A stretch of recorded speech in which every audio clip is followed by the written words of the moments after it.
أعوذ بالله من الشيطان الرجيم.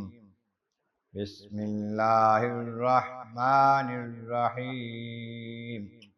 ولا تشتروا بعهد الله ثمنا قليلا إنما عند الله هو خير لكم إن كنتم تعلمون.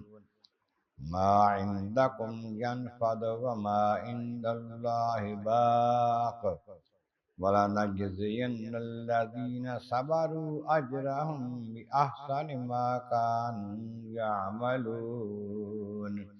صدق اللہ العظیم.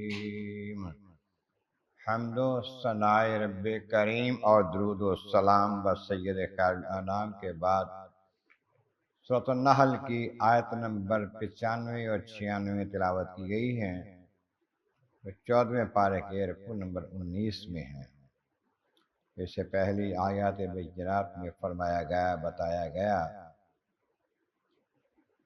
کہ تم اپنی قسموں کو آپس میں فساد ڈالنے کا ذریعہ نہ بناؤ، اختلافات کا ذریعہ نہ بناؤ، عہد توڑنے کا ذریعہ نہ بناؤ. کہیں ایسا نہ ہو کہ تمہارے عہد کر کے قسمیں کھا کے توڑنے کی وجہ سے کوئی اور جو تمہیں دیکھ کر ایمان لانا چاہتا ہے وہ نہ لائے، وہ تمہارے دین میں داخل ہونے سے اس واسطے گریز کرے کہ تمہارا رویہ جو ہے وہ ٹھیک نہیں ہے. اس کے سبب سے بھی تمہیں بھی اس کا عذاب ملے کہ تمہاری وجہ سے دوسرے لوگ رکے ہیں ایمان لانے سے، اور اس طرح پھر تمہیں دردناک عذاب مل سکتا ہے. اب پھر وعدوں کے اور معاہدات کے حوالے سے ذکر کیا، لا تشتروا بعہد اللہ ثمنا قلیلا. پہلے بتایا گیا ایک قوم سے معاہدہ کر کے توڑے تو دوسرے کا تو مفادات دیکھتے ہوئے کہ وہ تگڑے ہیں، مالدار ہیں، جتھا دار ہیں، ان کے ساتھ معاہدہ کر لیتے ہیں، پہلے کو توڑ دیتے ہیں. یہ اچھا کام نہیں ہے. ابھی فرمایا کہ اللہ تعالیٰ کا عہد جو تم کر لیتے ہو، اللہ تعالیٰ کے نام پر جو عہد کر لیتے ہو، اس کو دنیا کے تھوڑے مال کے بدلے میں نہ بیچو. معنی یہ تم حکمران ہو یا جج ہو، قاضی ہو، جب تم اپنے عہدے پر بیٹھتے ہو تو ایک حلف اٹھاتے ہو. حلف نامے پر تمہارا وعدہ ہوتا ہے اللہ کے نام پر کہ میں اپنی ڈیوٹی صحیح طریقے سے ادا کروں گا، جو کام یا جو فیصلہ کروں گا حق کے مطابق کروں گا، ناحق اور ناجائز نہیں کروں گا. پھر جب تم جو کام کرتے ہو جو نہ کرنے والے ہیں تو تم اپنے عہد کو توڑ دیتے ہو، اور کبھی اس کے لیے لوگوں سے رشوت لیتے ہو، پیسے لیتے ہو، مال لیتے ہو. جو مال تم لیتے ہو جتنا بھی لوگے وہ قلیل ہے، معمولی ہے، ختم ہو جانا ہے، باقی نہیں رہنا. کیونکہ اللہ تبارک و تعالیٰ کے ہاں جو اجر ہے نا وہ تمہارے واسطے بہت اچھا ہے.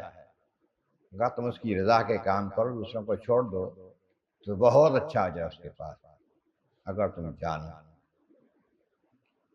کیونکہ ما عندکم ینفد، جو کچھ تمہارے پاس ہے، ساری دنیا کا مال و دولت ہو، قیمت زر ہو، سونے چاندی کے جواہرات کے تمہارے پاس ڈھیر ہوں، ینفد، ختم ہو جائے گا. کل کو تم چھوڑ جاؤ گے اس کو یا وہ مال تمہارا تم چھوڑ جائے گا.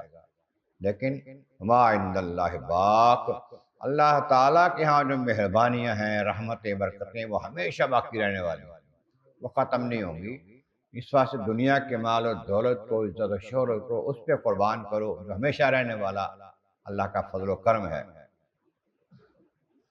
اور پھر فرمایا جو لوگ صبر سے کام لیتے ہیں، استقامت سے کام لیتے ہیں، وعدہ کیا ہے، قسمیں اٹھائی ہیں، پھر کوئی کمی بیشی بھی آ گئی ہے، پریشانی بھی آ گئی ہے، صبر سے کام لیا کہ ہم نے اپنے وعدے پر قائم رہنا ہے، عہد کو پورا کرنا ہے، اس طرح صبر کرتے ہیں نا، اللہ فرماتا ہے ان کے لیے وَلَنَجْزِيَنَّ الَّذِينَ صَبَرُوا، ان لوگوں کو ضرور ضرور ہم جزا دیں گے، بدلہ دیں گے، ان کا اجرہم، ان کے کام کا بدلہ، بِأَحْسَنِ مَا كَانُوا يَعْمَلُونَ، جو کچھ وہ کرتے رہے تھے اس سے اچھا بدلہ دیں گے۔